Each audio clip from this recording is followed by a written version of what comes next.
Você já se perguntou, o que são guias? O primeiro significado de guia é aquele dos guias espirituais. Não são geralmente orixás ou grandes entidades, pois estas não são tão difusas para várias encarnações nos terreiros. Na verdade, os guias são sobretudo os falangeiros, ou seja, que fazem parte das falanges das entidades, e estes encarnam os médiuns durante os cultos de Umbanda. Estes guias, em sua grande maioria, são espíritos de antepassados que se encontram nas portas do plano espiritual ou dentro dele. Podem ser da família do médium ou da pessoa revisitada. Eles nos ajudam a entender os mistérios da vida e a se aprofundar na Umbanda, como forma de vida e de destino. Eles, literalmente, nos guiam através da religião, nos ajudando numa evolução e desenvolvimento espirituais. O segundo significado de guia é como adereço. Os vários colares e contas da Umbanda também são chamados de guias e, às vezes, podem confundir as nossas cabeças. Há quem ache que passar o guia signifique encarnar um espírito de um em outra pessoa, quando, na verdade, é apenas trocar os colares. Estas guias, que usamos como adereços nos rituais de Umbanda, possuem uma origem muito antiga. Desde os povos africanos, as contas já se mostravam antigas. Segundo a tradição oral, antigamente usava-se contas de ossos de animais, crinas e cabelos. Estes serviam para afastar os animais que queriam fazer mal a uma determinada sociedade. Hoje, vemos estes guias como amuletos de proteção. Os cabelos não são mais utilizados, entretanto, ainda se usam muitos dentes de animais e pedaços de ossos, mesmo que algumas entidades o proíbam. Assim, vemos que o guia espiritual nos guia através da religião e de seus preceitos, nos ajudando a sermos seres melhores, enquanto o guia, como adereço, nos faz umbandistas, com o traje e toda a fé que precisamos. Ambos simbolizam uma proteção. O primeiro como uma forma de prevenção para as coisas futuras, e o segundo como forma de segurança para os espíritos do presente. Agora vamos falar dos guias falangeiros, para que vocês possam os conhecer um pouco mais. Caboclos. A linha dos caboclos se apresenta na irradiação de um ou mais orixás, pois eles próprios são filhos de determinado orixá e perante outros foram iniciados para trabalharem em seus mistérios. Exemplos: Caboclo Pena Branca, de Oxóssi e Oxalá; Caboclo Pena Dourada, de Oxóssi e Oxum, e assim por diante. Os caboclos são espíritos muito esclarecidos e caridosos, assim como os pretos velhos. Tiveram encarnações como cientistas, sábios, magos, professores e intelectuais. Alguns, em determinada encarnação, foram mesmo nativos, chamados de indígenas, aqui no Brasil. No decorrer de encarnações, elevaram-se e vêm na Umbanda para auxiliar aos irmãos enfermos da alma e do corpo. Muitos são escolhidos pela espiritualidade para serem os guias-chefes dos terreiros ou então de seus médiuns, dando nomes a seus templos. Na linguagem comum, a palavra caboclo designa o homem nativo, às vezes mestiço de branco com indígena, mas na Umbanda, o significado vai além. Os espíritos que se apresentam na Umbanda como caboclos assumem a forma plasmada de índios em homenagem aos povos nativos do Brasil e de outras regiões da Terra, que nutriam uma forte relação de amor e de respeito à natureza, e muito contribuíram com seus conhecimentos e valores morais e culturais para a formação da nossa pátria. Os caboclos nas giras de Umbanda são um exemplo de forma de vida simples, natural, livre de preconceitos e artifícios, de arrogância e de vaidade. Sua atuação junto de nós é libertadora, própria daqueles que evoluíram. O orixá que rege essa linha é Oxóssi, e sua saudação é Oque Caboclo. Temos também os pretos velhos. Os pretos velhos na Umbanda são entidades elevadas que se apresentam estereotipados como anciãos negros, conhecedores profundos da magia divina e da manipulação de ervas. São excelentes mandingueiros, mestres dos elementos da natureza, os quais utilizam em seus benzimentos e trabalhos espirituais. Crê-se que, em referência à dor e aflição sofrida pelo povo negro durante a escravidão, a linha de pretos velhos reflita a humildade, a sabedoria, a paciência e a perseverança. Vale dizer que não necessariamente todos foram escravos. Sua sabedoria e humildade são características marcantes e sua calma e ensinamentos são profundos. Daí também a referência a estes iluminados seres da criação. A característica principal desta linha é a sua elevada orientação espiritual. A linha de pretos velhos na Umbanda é regida pelo mistério ancião, na força do orixá Obaluayê, que é o orixá sustentador da evolução, da transmutação e transformação dos seres. Mas os pretos velhos também se apresentam e transitam dentro da linha de outros orixás. A saudação que fazemos a eles é Adorei as Almas. Agora falemos dos erês. O termo erê vem do Yorubá iré, que significa brincadeira, divertimento. Erês, crianças e beijada, 22, são nomes pelos quais os guias ou entidades de caráter infantil que incorporam na Umbanda são conhecidos pelo Brasil. Esta linha possui um alto poder de renovação dos seres, capaz de alegrar todos ao redor, sendo que o amor é a própria energia manipulada pelas crianças. São espíritos naturais que jamais passaram pelo processo de encarnação. São seres de imensa luz e sabedoria. No decorrer das consultas, vão trabalhando sobre o consulente, modificando e equilibrando sua vibração, regenerando os pontos de entrada de energia do corpo humano. Esses seres, mesmo sendo puros, não são tolos, pois identificam muito rapidamente nossos erros e falhas humanas, e não se calam quando em consulta, pois nos alertam sobre eles. Eles manipulam as energias elementais e são portadores naturais de poderes só encontrados nos próprios orixás que os regem. Apesar de possuírem um arquétipo aparentemente frágil, são verdadeiros magos e conseguem atingir o seu objetivo com uma força imensa. Embora as crianças brinquem, dancem e cantem, exigem respeito para o seu trabalho, pois atrás da sua vibração se revelam espíritos de extraordinários conhecimentos. A festa de Cosme e Damião, santos católicos sincretizados com Ibeji, realizada em 27 de setembro, é muito concorrida em quase todos os terreiros do país. A linha dos baianos da Umbanda engloba espíritos de antigos sacerdotes da Bahia e de outras regiões, tendo a regência direta da orixá Iansã. Esta linha surgiu para homenagear os antigos pais e mães no Santo da Bahia, que foram os primeiros a trabalhar para a preservação e a divulgação do culto aos orixás em nosso país e enfrentando toda sorte de dificuldades e preconceitos. Também tem uma ligação com os orixás Oxalá e Oiá Tempo, já que seu arquétipo diz respeito a questões da fé e da religiosidade. Manifestam-se de forma alegre e movimentada e gostam de uma boa conversa. Nos trazem seu axé, sua energia positiva e têm muito a nos ensinar, sempre com uma resposta certeira e rápida para as nossas dúvidas e questionamentos. Na sua forma de trabalhar, trazem muito das qualidades de Mãe Iansã. São bastante ativos, movimentadores, irrequietos, despachados e descontraídos. Sabem ouvir, dar bons conselhos e levantar o ânimo dos entristecidos. Neste caso, conversam bastante, transmitindo conforto e segurança aos consulentes. Seu objetivo é nos ajudar a manter uma conduta reta na vida, para que a lei e a justiça divinas nos amparem. Os baianos são alegres, eles brincam, mas também falam muito sério e nessas horas vão direto ao ponto. A sua saudação é dita assim: é da Bahia. Já a linha dos marinheiros da Umbanda trabalha no auxílio aos seres a partir do seu magnetismo aquático e de seus conhecimentos sobre a manipulação do mistério das águas. Nesta linha se apresentam espíritos que em suas últimas encarnações foram marinheiros de fato, navegadores, oficiais, pescadores, ribeirinhos, entre outros. É o arquétipo do homem litorâneo, daquele que sobrevive do mar e dos rios. Nos terreiros, a chegada dos marinheiros traz muita alegria, com os médiuns incorporados assumindo uma postura leve, gingando para lá e para cá, o que pode confundir, parecendo que estariam embriagados. Contudo, é importante destacar que eles não estão embriagados. É apenas o magnetismo aquático que os fazem ficar balançando.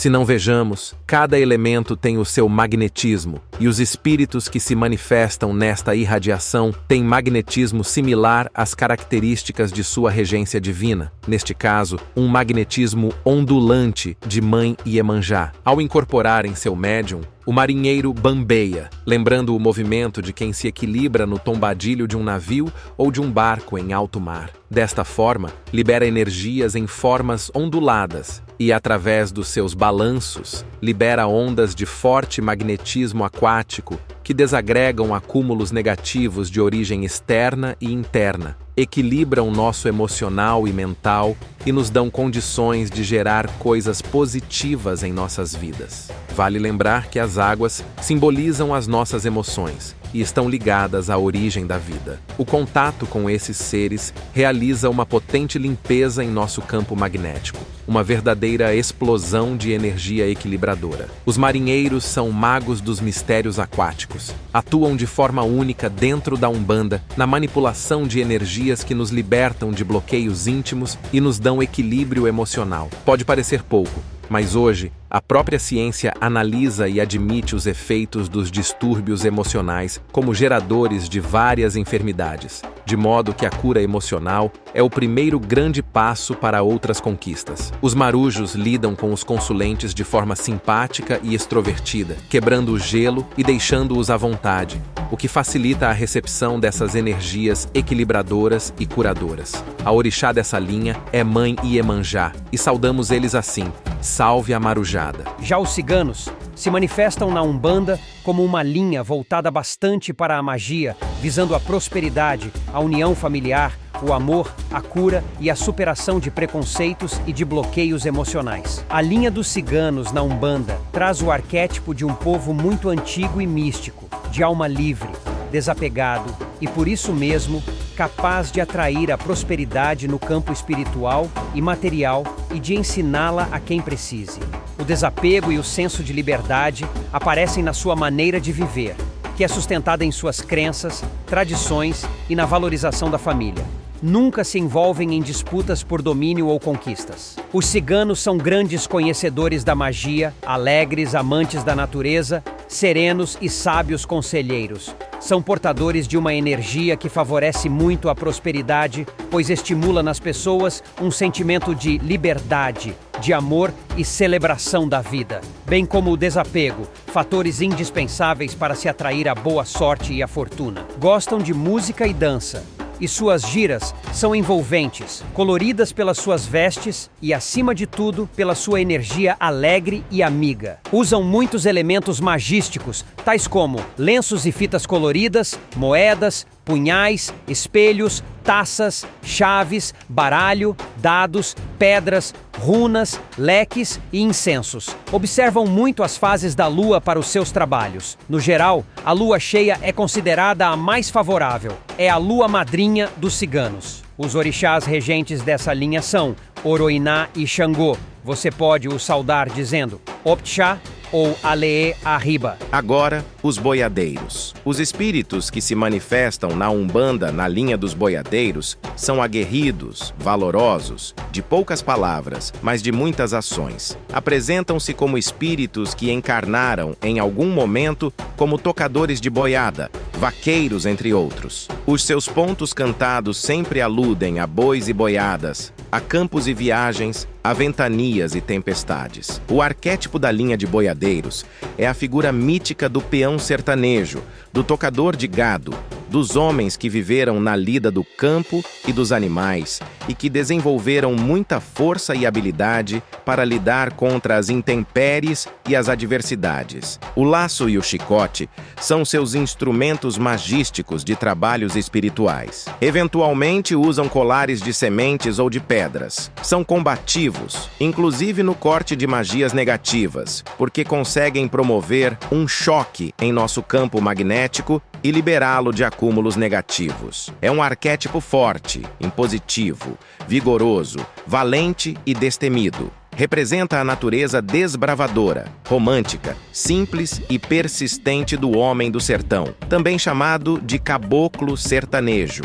Muitos deles foram mestiços, trazendo à nossa lembrança a essência da miscigenação do povo brasileiro, com seus costumes, crendices, superstições e fé. Nem todos foram de fato boiadeiros, mas todos eles têm em comum a capacidade de atuar num campo específico e que caracteriza a linha, qual seja o de nos trazer uma energia vigorosa, muito útil na quebra de cargas e magias negativas e para desfazer cristalizações mentais negativas, pois os boiadeiros atuam no campo da lei divina e na linha do tempo. Foram seres de uma religiosidade muito forte e por isso sua orixá regente é Logunã Oiá-Tempo e a sua saudação é Getruá Boiadeiro. Exus. Na Umbanda, as entidades Exus compõem uma linha de trabalho à esquerda. São, em geral, espíritos humanos que tiveram várias encarnações, cometendo erros e acertos, como todo ser humano, mas com um diferencial: se conscientizaram e retomaram o caminho da lei divina, obtendo permissão para se assentarem à esquerda dos orixás e trabalharem no auxílio à nossa evolução. Os Exus absorvem e esgotam as negatividades dos seres que se desviaram das leis do Criador, em qualquer dos 7 sentidos da vida.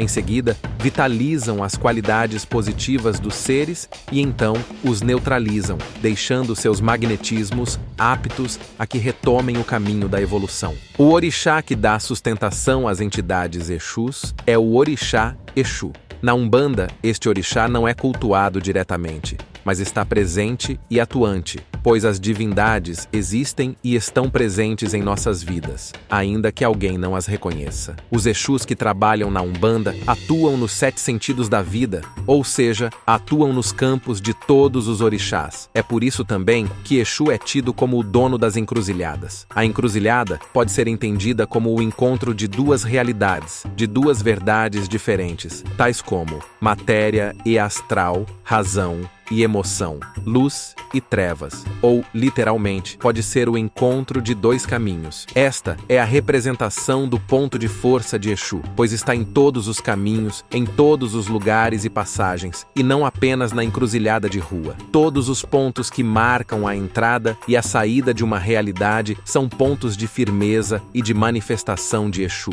Exu guarda a quem faz por merecer o amparo da lei divina, mas também intervém como executor da lei contra quem viola as leis do Criador, para esgotar suas negatividades. Quando elas forem esgotadas, Exu vitaliza as qualidades positivas do ser para então neutralizar-lhe o magnetismo. A partir daí, aquele ser tem como recomeçar o trabalho evolutivo que a cada um compete. Exu não ataca a ninguém, só intervém por um comando da lei maior ou quando é ativado magisticamente. Nos trabalhos religiosos de Umbanda, também a atuação de Exu é sempre delimitada pela lei divina e sempre para o bem. O orixá que rege essa linha é Pai Ogum e sua saudação é Laroye Exu. Exu é Mojubá. Na Umbanda, há uma linha de entidades de trabalho que se identificam como Pombagira ou Pombogira e que atuam na chamada linha de esquerda. São espíritos humanos que tiveram várias encarnações e que, com o tempo, obtiveram a permissão da lei maior para se assentarem à esquerda dos orixás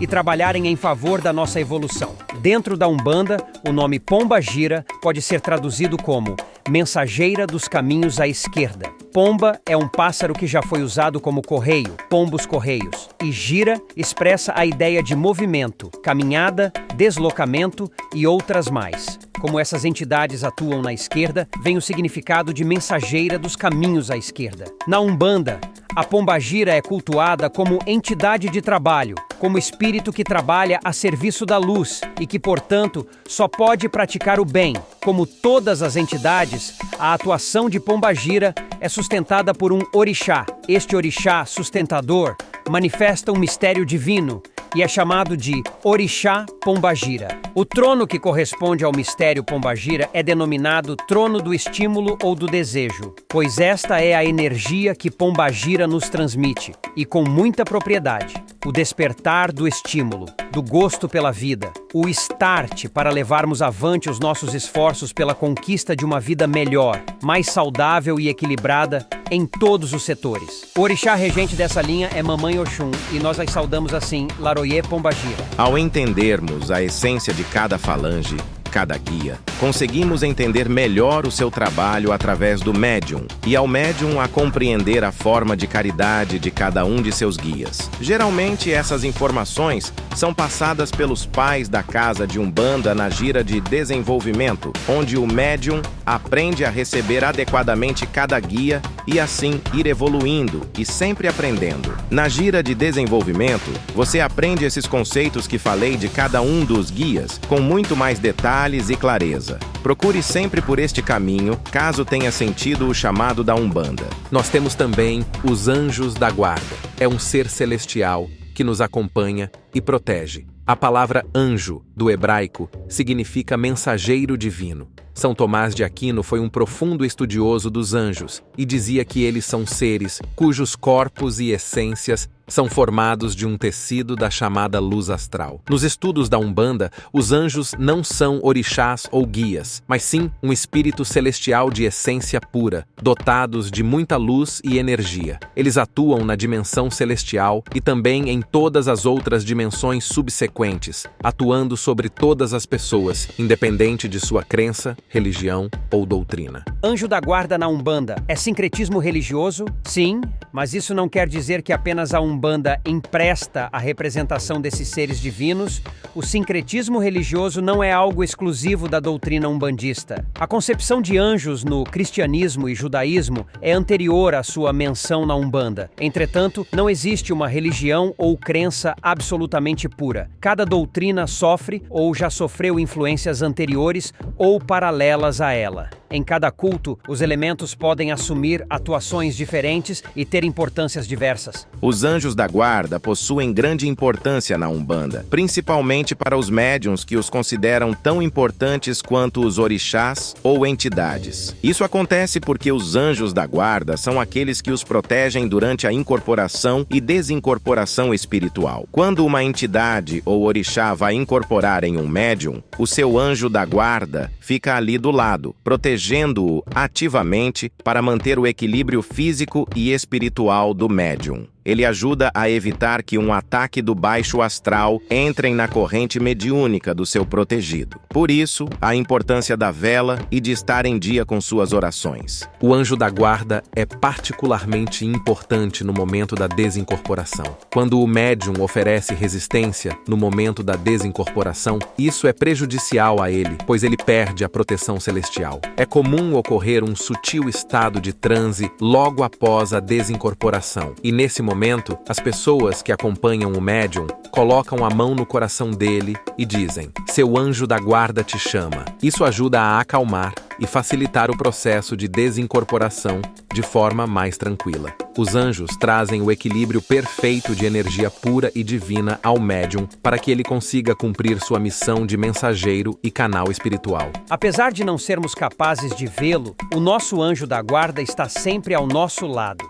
Muitos acreditam que a voz da nossa intuição nada mais é do que o nosso anjo da guarda soprando em nossos ouvidos o que devemos e o que não devemos fazer. Quando estamos para realizar um ato e simplesmente temos uma intuição, eu sinto que não deveria fazer isso. Para os estudiosos desses seres angelicais, essa é a prova de proteção e companhia do nosso anjo, pois muitas vezes nossa intuição está certa. É o nosso anjo nos protegendo e evitando que nos dirijamos para caminhos que possam nos prejudicar. Para quem acredita em anjo da guarda, é muito mais fácil perceber a sua presença ao nosso lado. Quem duvida ou é descrente, afasta o seu anjo e torna a percepção de sua atuação muito mais difícil. O nosso anjo da guarda é aquela proteção e companhia constante. Por isso, se faz importante orar, acender velas e oferecer copos de água para ele. Você já deve ter percebido que muitas vezes, nas indicações de orações e práticas umbandistas, é sugerida a utilização de uma vela branca e um copo d'água em um local alto. Você sabe por quê? Quando acendemos uma vela, estamos nos ligando espiritualmente ao divino, oferecendo essa luz ao anjo da guarda ou ao orixá que queremos nos conectar. Ele então irá utilizar do elemento fogo para purificar nossos 7 corpos espirituais e 7 campos, fortalecendo nossa conexão celeste. Quando colocamos o copo d'água junto da vela ao nosso anjo da guarda, estamos compondo com mais um elemento purificador e fonte de vida o altar para esse espírito celeste. Deixamos que ele utilize desse elemento sagrado para atuar em nosso benefício. A água é um elemento poderoso e fundamental à sobrevivência de todo ser vivo. Por isso, ela é muito utilizada nos rituais da Umbanda, proporcionando um equilíbrio de energias e a facilitação das respostas espirituais. A água é um dos elementos mais receptivos e de natureza condutora, por isso é utilizado em diversos ritos da doutrina. Nas quartinhas, nos copos de firmeza dos anjos da guarda, no batismo e em muitos outros, ela é utilizada para limpeza, purificação e energização do nosso corpo astral e da nossa casa. Existem energias negativas e maléficas que somente a água é capaz de neutralizar, desfazer e equilibrar. Mas isso é um assunto para outro vídeo. Esse aqui já ficou mais longo do que o esperado. Se tem dúvidas ou sugestões, deixe nos comentários que responderemos assim que possível nos próprios comentários ou num vídeo futuro. No mais, agradecemos a vocês que chegaram até aqui e nós deixaremos vídeos nos cards para que você possa conhecer mais do nosso trabalho e para contribuir com o canal, você pode também comprar com os links da descrição. Muitos desses livros na descrição são os que baseiam as pesquisas do canal e nós acreditamos que eles possam também ser transformador na vida de vocês. E lembre-se que é na busca pela verdade que encontramos a essência da vida. Tenham todos um ótimo dia.